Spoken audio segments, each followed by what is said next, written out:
예전에 제가 본 그 TV 프로그램 중에 그 15개인이라고 이 프로는 이제 알려지지 않는 가수들에게 한 번 더 기회를 주는 차원에서 만들어진 오디션 프로그램인데요. 예전에 그 프로그램에 이무진이라는 청년이 나와서 그 조용필이 불렀던 꿈이라는 노래를 선곡해서 부르는 걸 제가 본 기억이 있습니다. 그 꿈이라는 노래 가사 중에 이런 가사가 있었는데요. 이 세상 어디가 숲인지 어디가 늪인지 그 누구도 말을 안 해. 근데 그 청년이 이 꿈이라는 노래를 부르기 전에 인터뷰를 하는데요. 뭐 담당 PD인지 심사위원인지 기억은 잘 안 나는데 그 청년에게 이 노래를 선곡한 이유가 뭐냐고 물으니까 이 청년이 하는 말이 이 노래가 딱 자기 이야기 같아서 선곡했다. 그러면서 자기가 사람들에게 어떻게 하면 성공할 수 있을까요? 이런 질문을 던지면서 앞으로 가야 할 길에 대해서 물어보면 뭐 대부분의 사람들이 다 이렇게 말했대요. 너는 절대 그 길을 갈 수 없어. 그러면서 자기를 등지고 외면하더라. 이게 이 청년에게는 상처가 되는 거 아닙니까? 그래서 자기가 선곡한 그 노래 가사가 이런 고민을 하고 있는 자기와 닮아 있어서 내가 그 노래를 선곡하게 됐다. 제가 그 청년의 인터뷰가 오랫동안 마음에 남아서 유튜브에서 다시 그 장면을 찾아보기도 하고 또 그 꿈이라는 노래 가사도 검색해 봤는데요. 가사가 이랬습니다. 머나먼 길을 찾아 여기에 꿈을 찾아 여기에 괴롭고도 험한 이 길을 왔는데 이 세상 어디가 숲인지 어디가 늪인지 그 누구도 말을 안 해. 제가 이 가사를 보고 마음이 좀 아팠습니다. 지금 현실적으로 우리 청년들에게 이 세상이 어디가 숲인지 또 어디가 가면 안 되는 늪인지 이 답을 제대로 가르쳐주는 곳이 없구나. 그런 생각을 하다 보니까요. 뭐 사실 어디가 숲인지 어디가 늪인지를 제대로 몰라서 혼란을 겪는 사람들이 뭐 이 청년들 뿐이겠습니까? 많은 세월을 살았다고 하는 기성세대도 또 그 백발이 성성한 할아버지 할머니도 이구동성으로 하는 말이 다 그 얘기예요. 어디가 늪인지 어디가 숲인지 알지도 못하겠고 가르쳐주는 사람도 없고. 여러분 이게 인생 아닙니까? 게다가 뭐 엎친 데 덮친 격이라고요. 안 그래도 지금 어디가 숲인지 어디가 늪인지 참 오리무진인데 사는 내내 우리 가슴을 쓸어내리게 만드는 놀랄 일들은 왜 이렇게 자주 일어나는지. 여러분 이런 어려운 일들이 계속 반복되다 보니까 그 심리학 용어 중에 학습된 무기력이라고요. 제가 예전에 한 번에 말씀드린 것 같은데 이 학습된 무기력이라는 용어는 극복할 수 없는 그 부정적인 상황에 자꾸 노출이 되다 보니까 이제 내 노력으로는 이런 어려운 상황을 바꿀 수 없다. 이렇게 무기력에 빠진 상태가 바로 이 학습된 무기력이라는 거예요. 그러다 보니까 잠 못 드는 당신을 위한 밤의 심리학 이런 제목의 책이 있는데요. 이 책은 심리학 교수님 몇 분이서 쓴 책입니다. 근데 제가 그 책 앞부분을 보다가 눈에 확 들어오는 문장 하나를 발견했는데요. 사람의 몸을 구성하는 70%가 물이라면 이들의 정신을 구성하는 70%는 불안이다. 이 한마디가 물론 그 전문가의 심리학 교수님들이 쓴 글이기 때문에 좀 더 공신력이 있어서 그런지는 모르겠지만 너무나 와닿는 겁니다. 사람의 몸을 구성하는 70%가 물이라면 이들의 정신을 구성하는 70%는 불안이다. 이게 뭐 좀 마음이 아프고 병든 사람들만의 이야기겠습니까? 모든 인간은 다 이 불안을 떨칠 수 없는 거 아닙니까? 제가 왜 오늘 말씀을 이렇게 시작하는가 하냐면요. 오늘 본문에 등장하는 회당장 야이로의 상황 때문에 그렇습니다. 이 회당장 야이로의 상황을 보면 이게 뭐 어디가 숲인지 어디가 늪인지 왜 내 인생에 이런 고통을 찾아오는지 정말 오리무중일 것 같아요. 너무너무 사랑하는 어린 딸이 지금 생사를 오가는 위기에 빠져 있는데 여러분 이럴 때 뭐 부모가 할 수 있는 일이 뭐 아무것도 없지 않습니까? 그래서 이제 이 아버지가 예수님을 찾아온 겁니다. 그게 오늘 본문 마가복음 5장 22절 23절에 나오는데요. 회당장 중에 하나인 야이로라 하는 이가 와서 예수를 보고 발 아래 엎드려 간곡히 구하여 이르되 내 어린 딸이 죽게 되었사오니 오셔서 그 위에 손을 얹으사 그로 구원을 받아 살게 하소서 하거늘. 여러분 그 절박한 아비의 마음이 막 느껴지지 않습니까? 근데 여러분, 이렇게 절망에 놓여있던 참 불행한 회당장 야이로였지만요, 오늘 우리는 이 본문의 야이로에게서 배워야 될 게 너무나 많은데 그 중에서도 결정적으로 이 두 가지를 배워야 됩니다. 첫째로 이 회당장 야이로처럼 인생길 가운데 내가 풀기 어려운 그런 문제를 만나면 그때는 그 문제를 가지고 예수님께 나아가야 할 때라는 사실을 배워야 된다는 거예요. 여러분, 지금 이 회당장 야이로가 이 문제를 가지고 바로 예수님께 찾아왔다면 지난주에 살펴본 그 혈루증 여인이 놓쳐버린 게 바로 그 12년의 세월 아닙니까? 뭐 이 의사를 만나보고 저 의사를 만나보고 모든 걸 다 탕진했지만 그 문제를 해결할 수 없는 게 이 여인의, 그리고 모든 사람들의 문제 아닙니까? 뭐 목사를 찾아와가지고 뭐 저를 찾아와가지고 어떤 문제가 해결이 되던가요? 그렇기 때문에 여러분, 살아가다가 내가 풀 수 없는 어떤 문제를 만나면 그때는 주님이 부르시는 시간이에요. 그 문제를 가지고 주님께 나아가야 된다는 겁니다. 그리고 그 주님께 나아가는 도구가 바로 기도 아닙니까? 야고보서 1장 13절, 너희 중에 고난당하는 자가 있느냐? 그는 기도할 것이요. 너희 중에 고난당하는 자가 있느냐? 그는 기도할 것이요. 즐거워하는 자가 있느냐? 그는 찬송할지니라. 여러분, 지금 즐거울 때 찬송을 부르라는 이 말씀이 가진 포인트가 뭐예요? 그 기쁨에 하나님을 개입시키라는 거예요. 그 기쁨을 주신 분이 바로 하나님이라는 것을 인정해 드리라는 겁니다. 그리고 우리 마음속에 고난이 찾아올 때 너희 중에 고난당한 자가 있느냐? 그는 기도할 것이요. 근데 여러분, 고난이 오는데 왜 기도를 안 하는지 아세요? 워낙 자기 삶에 하나님을 개입시키는 훈련이 안 됐기 때문에. 고난이 오면 그냥 발만 동동 구르지 이 야이로처럼 기도라는 도구를 가지고 주님께 찾아갈 생각을 못하는 거거든요. 이걸 야이로에게서 배워야 되고요. 그런가 하면 두 번째로 이 야이로에게서 배워야 되는 교훈이 뭐냐? 이렇게 살아가다가 난감한 일을 당할 때 주님 앞으로 나아가되 간절함과 겸손함을 가지고 나아가야 된다는 겁니다. 자, 22절 23절에 다시 보십시오. 회당장 중에 하나인 야이로라 하는 이가 와서 예수를 보고 발 아래 엎드려 간곡히 구하여 이르되, 그 당시 이 회당장이라는 사회적 위치는 사람들에게 상당한 존경을 받는 그런 위치예요. 그런데 이렇게 높은 위치에 있었던 사람이 그 당시 이 무명의의 인물이라고 할 수 있는 예수님의 발 아래 엎드린다는 행위는, 이건 그 당시에 엄청나게 파격적인 행동 아닙니까? 그러니까 이 야이로의 이런 파격적인 행동 속에는 당연히 겸손이 포함되어 있는 거고요. 그런가 하면 그가 무릎을 꿇는 그 파격적인 행동 속에는 그만큼 절박하고 그만큼 간절하다는 것을 내포하고 있는 말씀 아닙니까? 그럼 이런 야이로의 태도가 주님 앞에 나아갈 때 왜 중요하느냐? 자, 시편 145편 19절을 보십시오. 그는 자기를 경외하는 자들의 소원을 이루시며 또 그들의 뭘 듣습니까? 부르짖음을 들으사 구원하시리로다. 그래서 제가 오늘 설교 제목을 간절함이 가진 능력, 이렇게 정했는데요. 여러분, 이 간절함이 왜 능력이 되는 겁니까? 우리 주님은 주님 앞에 간절함을 가지고 부르짖는 그 사람의 기도에 귀를 기울이시기 때문이에요. 근데 제가 오늘 본문에서 주목하는 게 있는데요. 자, 여러분, 지난주에 예수님께서 그 혈루증으로 고통당하는 여인을 고쳐주시지 않았습니까? 그 병을 고쳐주시면서 또 하셨던 말씀이 34절에 나옵니다. 예수께서 이르시되 딸아, 내 믿음이 너를 구원하였으니, 내 믿음이 너를 구원하였으니 평안히 가라. 여러분, 사실 예수님의 이 말씀이 옳은 말씀입니까? 네 믿음이 너를 구원했다. 네 믿음이 너의 병을 낫게 했다. 아니, 진짜 그 여인의 믿음 때문에 그 병이 고쳐진 겁니까? 아니잖아요.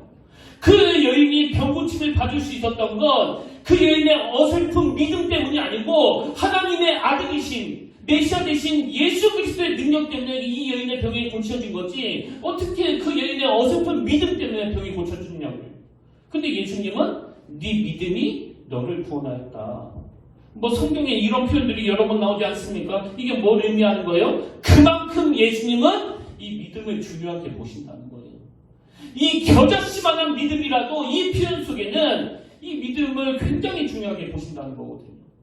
이런 주님의 정신이 본문 36절에도 나타나는데요. 자, 35절부터 보십시오. 아직 예수께서 말씀하실 때 회당장의 집에서 사람들이 와서 회당장에게 이르되 당신의 딸이 죽었나이다. 어찌하여 선생을 더 괴롭게 하나이까? 그랬더니 36절 예수께서 그 하는 말을 곁에서 들으시고 회당장에게 이르되 그 다음 보세요. 두려워하지 말고 믿기만 하라. 두려워하지 말고 믿기만 하라. 여러분 지난주에 그 혈루증을 앓던 여인이 예수님의 옷자락을 만진 그 사건은요. 예수님이 이 야이로의 딸을 고쳐주시려고 가고 있던 그 도중에 발생한 사건이거든요. 그러니까 아니 지금 이 딸이 그렇게 죽어가고 있다면 막 하시던 일도 중단하시고 가셔야 되는 상황 아닙니까? 사실 여러분 그 혈루증은 죽는 병이 아니잖아요. 뭐 다시 오셔서 언제든지 고쳐주실 수 있는 거 아닙니까? 근데 예수님이 그 혈루증 환자를 고쳐주시는 사이에 그 딸이 그만 죽어버린 거예요. 그럼 왜 예수님은 그렇게 미적거리시다가 이 딸을 죽게 만들었나 제가 생각해 보니까요. 바로 이 한마디를 선포하시더라고요. 두려워하지 말고 믿기만 하라. 두려워하지 말고 믿기만 하라. 주님은 이렇게 믿음을 강조하시는데요. 근데 여러분 여기서 한 가지 살펴볼 말씀이 있습니다. 40절인데요. 자 38절부터 한번 보십시오. 회당장의 집에서 함께 가사 떠드는 것과 사람들이 울며 심히 통곡함을 보시고 들어가서 그들에게 이르시되 너희가 어찌하여 떠들며 오느냐 이 아이가 죽은 것이 아니라 찬다 하시니 그랬더니 40절 그들이 비웃더라. 그들이 비웃더라. 여러분 지금 주님은 막 엄청나게 이 믿음을 강조하고 계시는데 그 선포된 주님의 말씀을 사람들은 비웃어버리는 거예요. 그냥. 그럼 왜 비웃어버렸을까요? 대답은 간단합니다. 그 피조물로서 자기 한계를 가진 그 좁은 생각의 틀을 가지고 예수님의 말씀과 예수님의 행동을 조명하다 보니까 이게 말이 안 되는 거거든요. 그래서 비웃는 거 아닙니까? 여러분 이런 좁은 식견이라면요 차라리 성경을 안 읽는 게 나아요. 뭐 비웃음밖에 더 나오겠습니까? 이 한계를 가진 인간의 좁은 생각, 이 한계를 가진 이 인간의 좁은 머리를 가지고 그 놀라우신 하나님의 말씀을 읽으면 뭐 비웃음밖에 안 나옵니다. 아니 어떻게 이 홍해가 갈라졌다는 거야. 이게 뭐 장난도 아니고 뭐 당연히 그렇게밖에 안 나오죠. 근데 여러분 홍해를 못 가르니까 그 사람은 인간이고요. 홍해를 가르시니까 그분은 하나님인 거예요. 하나님의 수준에서 하나님 말씀을 읽어야 되는데 자꾸 자기 수준에다 놓고 하나님 말씀을 읽으니까 계속 뭐 이해되면 믿겠다고 이해되면 믿겠다고. 차라리 주님 오시는 게 더 빠르지 그 사람은 이해되는 게 빠르겠습니까? 제가 지난주에 어떤 칼럼을 읽다가 너무나 와닿는 한 문장이 있어가지고 이 문장을 노트에다가 적어놓고 한참 동안 제 자신을 돌아보는 시간을 가졌는데요. 이런 내용이에요. 나이 들수록 고정된 신경 회로망을 사용하여 사고하기 때문에 고정된 신경 회로망을 사용하여 생각하기 때문에 한 가지 생각과 의견에 집착하게 되는 경향을 보인다. 다시 들어보세요. 나이 들수록 고정된 신경 회로망을 사용하여 사고하기 때문에 한 가지 생각과 의견에 집착하게 되는 경향을 보인다. 보통 이런 말들 하잖아요. 사람이 나이가 들수록 완고해지기 쉽다. 완고해지기 쉽다. 그래서 제가 국어사전에서 이 완고하다 이 용어를 찾아보니까요. 융통성이 없이 올곧고 고집이 세다. 지금 올곧은 쪽에 포인트가 있는 게 아니고 융통성이 없이 그냥 고집이 세다. 이게 완고한 거래요. 근데 여러분 뭐 나이 든 사람만 완고합니까? 죄성을 가진 인간 자체가 다 완고해요. 뭐 젊다고 완고하지 않던가요? 제가 예전에도 말씀드렸지만요. 제 조카들을 보니까 그 한 3살째가 제일 완고해요. 3살째가. 얼마나 융통성이 없고 얼마나 그 고집이 센지 제가 뭐 놀이터라도 잠깐 데리고 나가려고 그 신발을 신겨주면 막 내가 막 그러면서 제가 신겨준 그 신발을 벗어놓고 지가 다시 신는 게 그게 3살 때 일어난 일이에요. 3살 때. 그리고 제가 뭐 이 첫째한테만 그 일을 겪은 게 아니라 나머지 2명도 다 똑같아요. 다 내가. 여러분 나이 들어서 완고한 게 아니고요. 날 때부터 완고한데 나이가 들면서 더 완고해지다니 이게 뭐 심각한 문제 아닙니까? 그래서 제가 그 칼럼을 노트에다가 적어놓고 계속 묵상한 거예요. 나이 들수록 늘 익숙하게 사용하던 이 고정된 신경회로망, 이 신경회로망만 사용해서 사고하고 생각하기 때문에 한 가지 생각과 한 가지 의견에 집착하게 되는 그런 경향을 보이게 된다면 오늘 나에게는 이런 완고한 모습은 없는가? 이런 증세가 40대인 저에게도 발견이 되기 때문에 그래서 사실 제가 좀 나이가 드는 게 좀 두려워요. 지금도 이렇게 충분히 완고한데 나이가 들면 들수록 더 완고해진다고? 그러면 내 인생은 더 쓸쓸해질 것 같은데 그런 생각이 듭니까? 사람이 자꾸 완고해지는 원인은 늘 익숙하게 쓰던 한 가지 신경회로망만 사용하기 때문에 그렇다는 겁니다. 그래서 여러분 우리는요 은혜 받는 수밖에 없습니다. 창조주 하나님의 그 무궁무진하시고 그 넓으신 생각을 우리가 자꾸 구해야 돼요. 그리고 이걸 점검하셔야 됩니다. 자칫 잘못하면 나도 완고해지기 쉽다.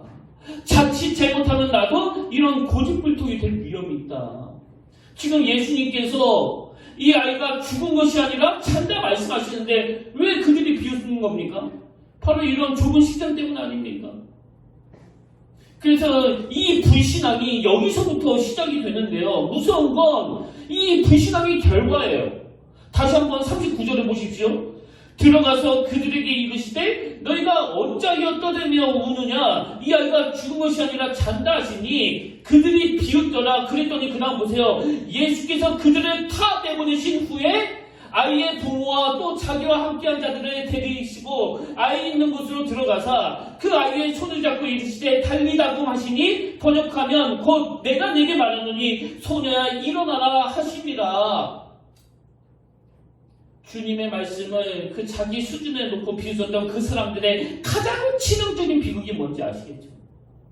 여러분 일평생에 그 가슴 벅찬 달리다금 그 소녀야 일어나라 죽은 소녀를 살려내는 그 기적의 현장을 목도할 그 기회를 놓쳐버린 거예요. 이게 불신앙이 가진 비극이에요. 그리고 이 불신앙은요 계속 악순환입니다. 악순환. 그런 의미에서 교회는 영적으로 부익부 비립빈 상태예요. 항상 믿음 있는 분은 이 달리다군의 현장을 목도하는 그 가슴 터질 것 같은 은혜를 경험해서 점점 믿음이 더 좋아지시고요. 늘 이 믿음이 없어 불신하는 사람은 이런 기적의 현장을 참여할 기회를 잃어버려가지고 점점 더 그렇게 자기 세계에 빠져들어가는 거 아닙니까? 그렇기 때문에 우리는 진짜 구해야 돼요. 하나님 이 한계를 가진 좁은 내 생각에 갇히지 않기를 원합니다. 아버지 아무리 내가 이게 옳다고 생각하더라도 이게 한 가지 회로만 삶에서 사고하는 건 아닌지 돌아보고 그 풍성하신 하나님 은혜의 큰 바다로 좀 풍덩 들어가기를 원합니다. 그래서 생각이 자꾸 풍성해지면 연세가 드셔도 절대 완고해질 수가 없습니다. 또 젊을 때는 아무리 고집불통이고 완고했던 분이라도요 계속 말씀으로 은혜에 취해서 살면 나이가 드실수록 얼마나 여유롭고 얼마나 융통성이 있고 그리고 그 자녀들에게도 항상 안정적으로 생각만 해도 너무나 귀하고 부러운 일 아닙니까? 그렇기 때문에 우리 모두가 하나님 정말 하나님 말씀을 읽을 때 내 생각의 기준을 내려놓고 이 좁은 시야를 잃지 않고 창조주 하나님의 넓은 시각으로 하나님의 말씀이 있기를 원합니다. 그러기 위해서는요 우리는 항상 이 말씀으로 점검해야 됩니다. 고린도후서 13장 5절 너희는 믿음 안에 있는가?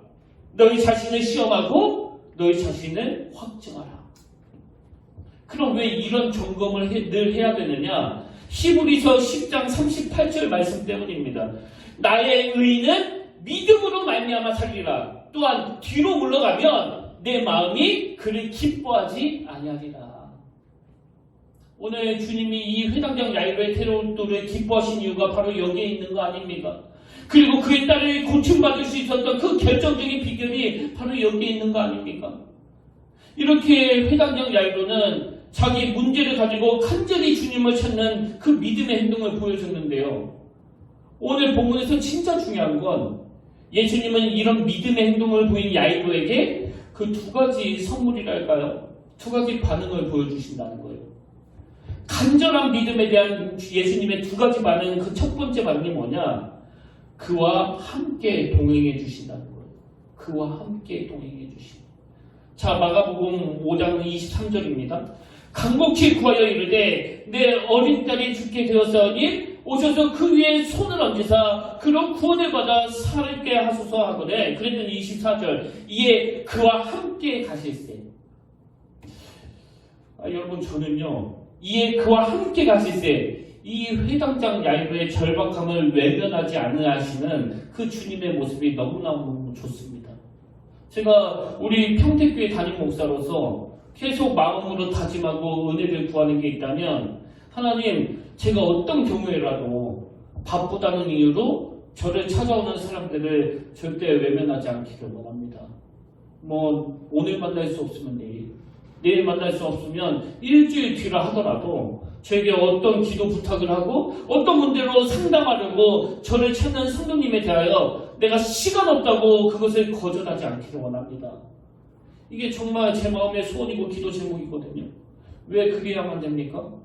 지금 주인 되시는 주님이 그러고 계시잖아요. 이에 그와 함께 계셨어요. 그리고 저는 이 24절에 나오는 그와 함께 가실세, 이 말씀을 묵상하다가 그 구약의 인물 에녹이 생각나는데요. 여러분들 다 아시지만 성경에서 죽음을 보지 않고 주님이 데려가신 인물이 딱 두 명 아닙니까? 한 사람은 엘리야고 또 한 사람은 에녹. 근데 엘리야는요, 하나님이 그를 어떤 특별한 은혜로 죽음을 보지 않고 데려가신 게 어느 정도 승복이 돼요. 아니, 그런 정도로 일했잖아요. 어마어마한 선지자 아닙니까? 근데 에녹은 이게 좀 약간 혼란스러워요. 에녹은요, 진짜 아무것도 안 한 사람입니다. 우선 성경에 이 에녹에 대한 기록이 거의 없고, 그리고 이 에녹에 대해서 한 세 구절 길게 설명하는 데가 딱 한 군데 나오는데요. 자, 창세기 5장 21절부터 23절까지 한번 보세요. 어이가 없습니다. 에녹은 65세에 무드셀라를 낳았고, 첫 문장부터 이제 애 낳는 게 나와요. 에녹은 65세에 무드셀라를 낳았고, 무드셀라를 낳으면 300년을 하나님과 동행하며, 또 나옵니다. 자녀들을 낳았으며 그는 365세를 살았더라. 얼마나 그 기록할 게 없었으면 애 낳은 거 쓰고 또 쓰고. 이걸 보면서 제가 이분은 정말 한 게 없으시구나. 그리고 이게 24절에 보니까 에녹이 하나님과 동행하더니 하나님이 그를 데려가심으로 세상에 있지 아니하였더라. 엘리야가 어떤 놀라운 일들을 통하여, 그 역사를 통하여 하나님 나라를 세우는 일에 그 쓰임을 받았다면요, 에녹은 정말 아무것도 한 게 없습니다.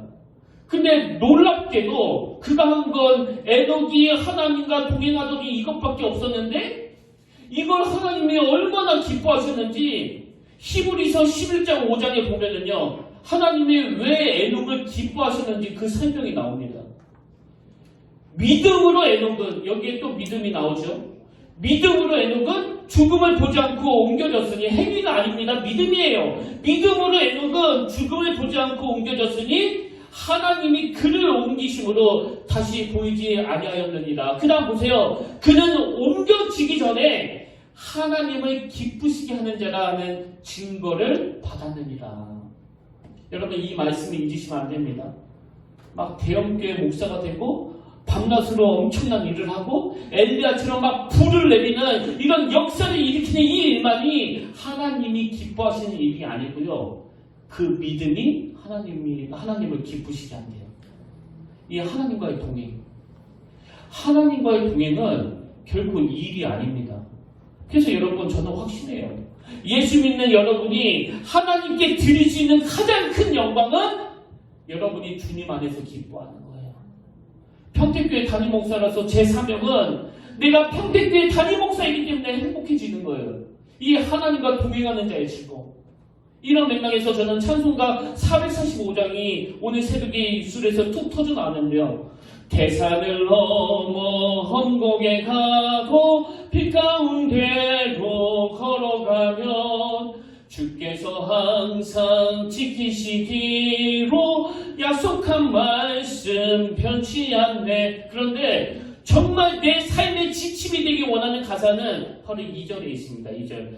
캄캄한 밤에 다닐지라도 주께서 나의 길 되시고 나에게 밝은 빛이 되시니 길 잃어버릴 염려 없네.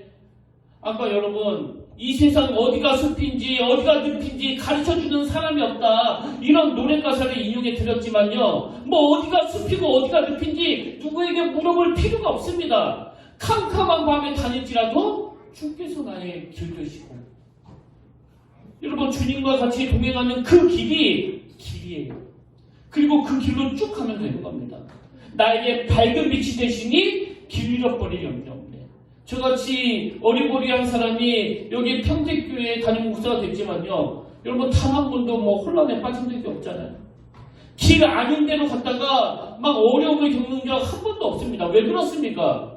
제 실력으로 목회하는 게 아니라 주님과 동행하는 삶 속에 그분과 같이 걸어가는 길 전부가 바로 길이기 때문이에요. 그래서 길 잃어버릴 염려 없네.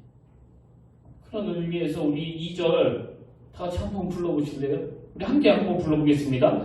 캄캄한 밤에 다닐지라도 주께서 나의 길 되시고 나에게 밝은 빛이 되시니 길 잃어버릴 염려 없네. 지금 길 잃어버릴 염려 없네, 이걸 강조하기 위해서 그 후렴은 다음에 함께 부르기로 하고요. 여러분 우리가 정말 이 예수 그리스도 그분을 향한 믿음으로 내 문제를 가지고 주님 앞에 나아가면 그 상처가 많아 아파하는 우리들과 그 주님이 동행해 주신다는 사실을 꼭 기억하시길 바랍니다. 그런가 하면 두 번째로 이 간절한 믿음에 대한 예수님의 그 두 번째 반응이 뭐냐? 우리 주님은요, 희망을 선포하고 새로운 출발을 허락해 주신다는 사실이에요. 자, 38절 39절을 다시 보십시오. 회당장의 집에 함께 가사 떠드는 것과 사람들이 울며 심히 통곡함을 보시고 들어가서 그들에게 이르시되 너희가 어찌하여 떠들며 오느냐? 이 아이가 죽은 것이 아니라 잔다. 여러분 이 말씀은 다시 살아날 수 있다는 것을 강조하신 주님의 그 표현 아닙니까? 이 아이가 죽은 것이 아니라 잔다. 이건 바로 희망을 선포하신 거거든요. 그리고 41절. 이 아이의 손을 잡고 이르시되 달리라고 하시니 번역하면 곧 내가 내게 말하노니 소녀야 일어나라 하십니다. 그리고 42절. 소녀가 곧 일어나서 걸으니 나이가 12살이라. 사람들이 곧 크게 놀라거늘 여러분 41절에서 이 달리다고 이 선포만 하고 끝이 난 게 아니라 새로운 출발을 위해서 다시 그 소녀를 일으켜 세우시는 분이 바로 우리 주님이시라는 거예요. 저는 이 41절의 이 달리다금 이 선포가 엄청나게 중요하다고 생각하는데요. 여러분 제가 이거랑 똑같이 중요한 헬라어 단어 하나를 소개해 드리려고 하는데 그게 27절에 나옵니다. 자, 25절부터 한번 보십시오. 12회를 혈루증으로 알아온 한 여자가 있어 많은 의사에게 많은 괴로움을 받았고 가진 것도 다 허비하였으되 아무 효험이 없고 도리어 더 중하여졌던 차에 예수의 소문을 듣고 무리 가운데 끼어 뒤로 와서 그의 옷에 손을 대니, 여기에 지금 그의 옷에 손을 대니 할 때 이 손을 대다 이게 헬라어로 합토마이라는 단어인데요. 이 단어는 닿았다, 접촉하다, 번역한 그대로예요. 닿았다, 접촉하다 이런 뜻을 가지고 있는 단어인데, 근데 이 단어에는요 부싯돌이 부딪혀서 불이 켜진다 이런 뜻도 가지고 있는 단어예요. 그러니까 12년 동안 병을 고칠 수 없어서 절망하던 그 여인, 그래서 오랜 시간 그 병 때문에 고통하던 그 여인은요 마치 사냥 갈대처럼 꺾인 상태예요. 마치 꺼져버린 등불처럼 희망을 다 잃어버린 상태예요. 그런데 그런 여인이 주님 옷자락에 손을 댔어요. 하토마이, 부싯돌이 부딪혀서 불이 켜지는 것처럼 꺼져가던 등불 같은 이 여인의 삶에 새로운 희망이, 새로운 삶이 시작된 계기가 바로 이 하토마이, 그 옷자락에 손을 대는 사건으로 시작이 됐다는 겁니다. 제가 아까 서두에서 이 이 학습된 무기력, 이런 심리학 용어를 사용하지 않았습니까? 근데 여러분, 이 학습된 무기력부터 탈출하기 위해서는요, 이 합토마이, 그의 옷에 손을 대니, 계속 부정적이고 어려운 상황에 노출이 돼서 이제는 내 힘으로 아무것도 할 수 없다, 아무것도 바꿀 수 없다, 이런 학습된 무기력에 빠져있는 이 현실을 탈출하는 도구가 바로 이 합토마이라는 거예요. 그의 옷자락에 손을 대니.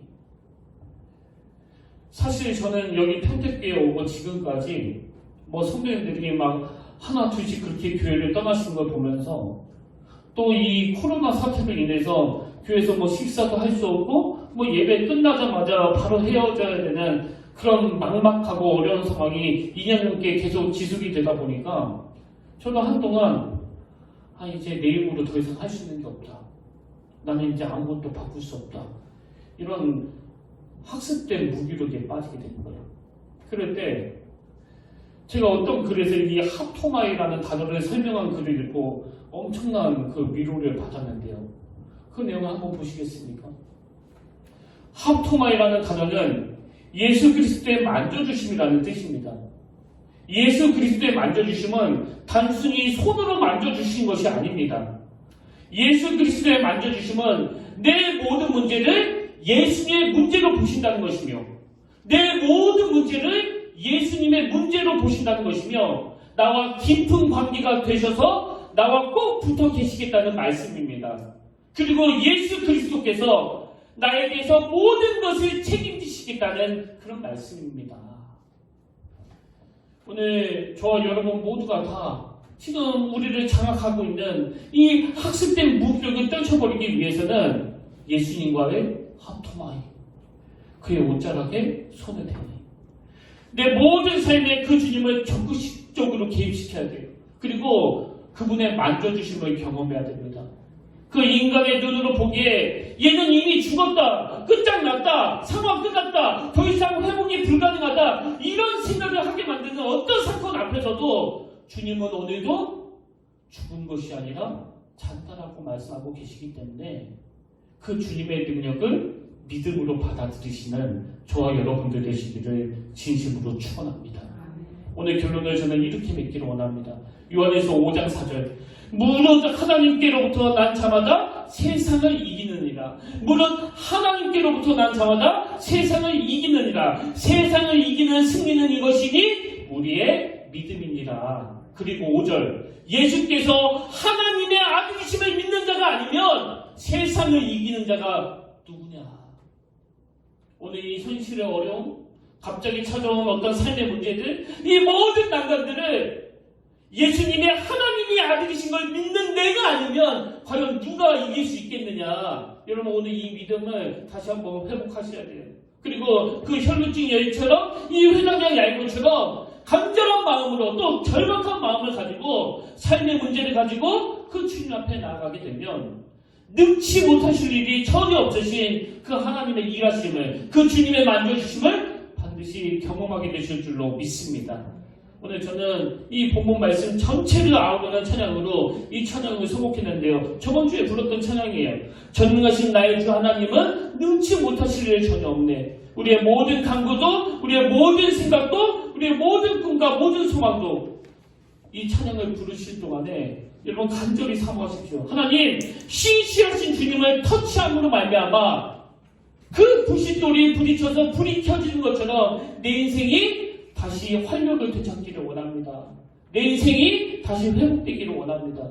이 찬양을 부르실 동안에 여러분 내면에 있었던 그 학습된 무기력이 떠나가는 그 신비로운 사건을 경험하게 되기를 원합니다. 아니요, 경험하게 될 줄로 믿습니다. 우리 찬양 하나를 불러도 정말 절박한 마음으로, 또 간절한 마음을 가지고 믿음으로 이 찬양 함께 부르기를 원합니다.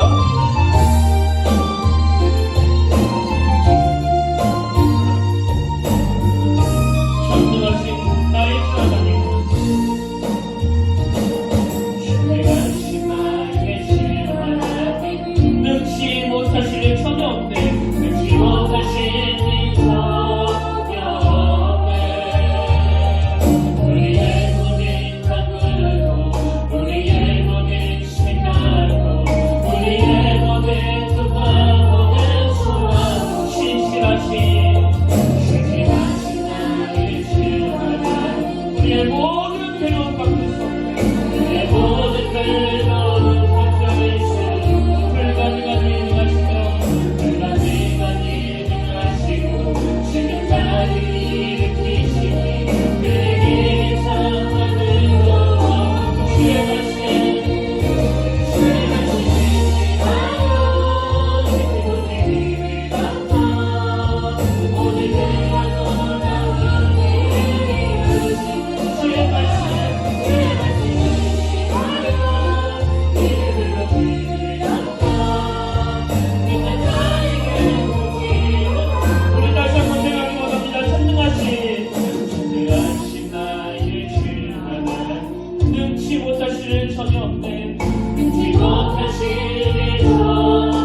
손가락에 손을 대며 한토마의 은혜를 받기를 원합니다.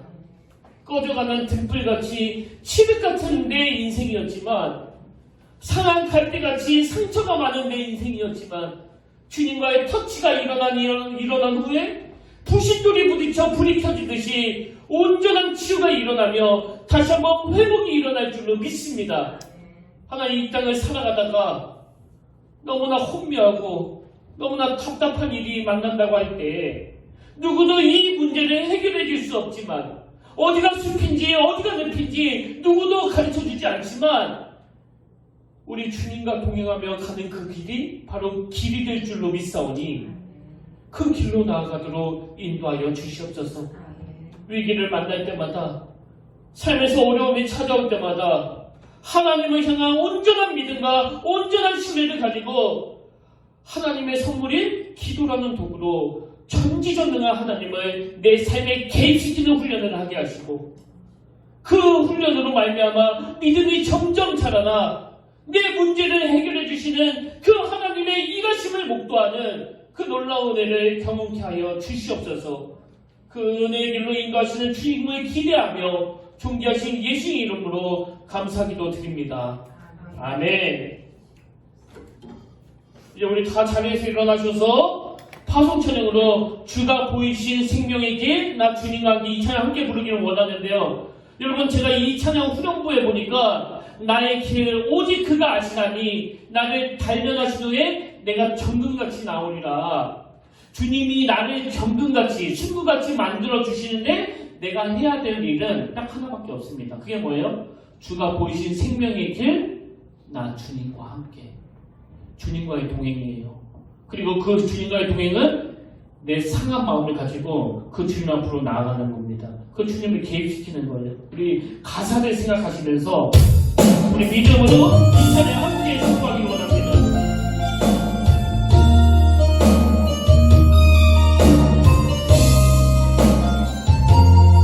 주가 보이신 생명의 길, 주가 보이신 생명의 길, 나 주님과 함께 사랑 마음을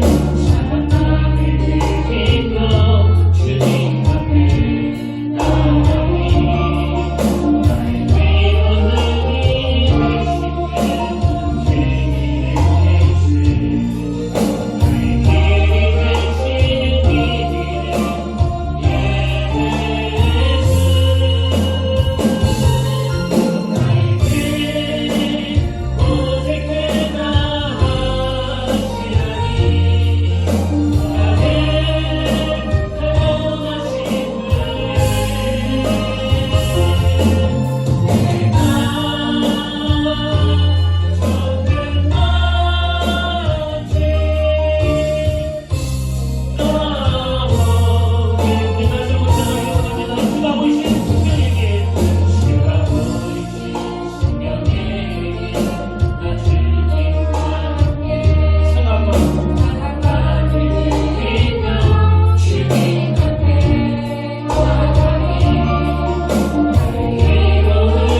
오늘 본문의 회당장 야이로를 통해 철저하게 우리가 배워야 될 것이 있다면, 살아가다 위기가 오면 내 힘으로 해결할 수 없는 어떤 일을 맞닥뜨리면 그때는 주님을 찾을 때라는 겁니다. 그것도 너무나 겸손하게, 그것도 너무나 절박하게. 아버지, 종이 그 학습된 무기력이라는 그 사단의 무서운 공격 앞에 노출되어 삶의 의욕을 다 잃어버렸을 때, 내가 더 이상 할 수 있는 게 없다고 한탄하고 있을 때 꺼져가는 등불 같은 내 인생에 다시 불이 켜지는 그 놀라운 합토마의 은혜를 설교자인 김의수 목사에게 허락해 주셨기 때문에 오늘 그 은혜에 감격하여 이 말씀이 선포되는 줄 믿사오니 아버지, 오늘 예배하는 모든 성도님들에게 그 말씀의 능력이 다 스며들도록 은혜 내려주셔서 이번 한 주간 회복된 자만이 누릴 수 있는 그 뜨거운 열정을 가지고 새로운 삶을 허락해 주시는 그 주님의 능력을 가지고 이번 한 주간 승리할 수 있도록 인도하여 주시옵소서.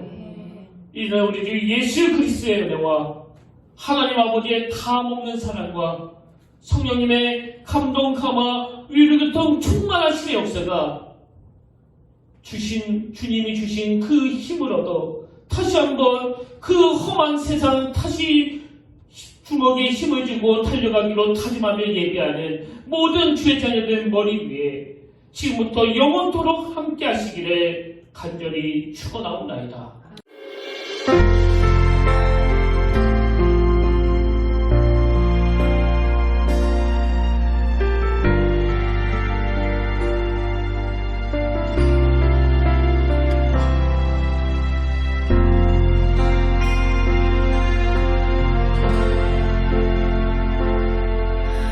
서 있는 이곳에서 높임을 받으소서. 내가 받는 땅